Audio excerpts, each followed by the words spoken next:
Est-ce que tu t'es déjà senti tiraillé entre ton cœur et ta raison? Ta raison te dit d'aller dans une direction qui est plutôt sécure, plutôt confortable, plutôt maîtrisée, tu vois. Il y a peu de surprises.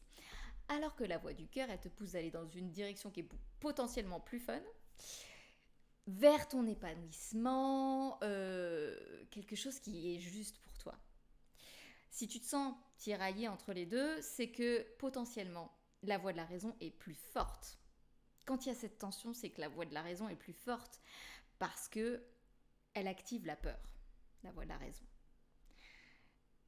Elle, ce qui est important pour elle, c'est que tu survives. Donc elle va te donner des arguments qui sont liés au doute, à la peur de ce qui pourrait mal se passer. Elle va te présenter les scénarios les plus pessimistes. Si tu augmentes la voix du cœur, la voix de l'intuition, la voix de l'âme, peu importe, tout ça c'est la même chose. Si tu l'entends de mieux en mieux, le doute va se dissiper. Parce que, en réalité, on a inversé un peu les rôles. Un peu, on est dans une société où la voix du cœur, c'est le bonus. C'est le truc plutôt cool, plutôt romantique, mais c'est du bonus. C'est la raison qui décide. En fait, la raison,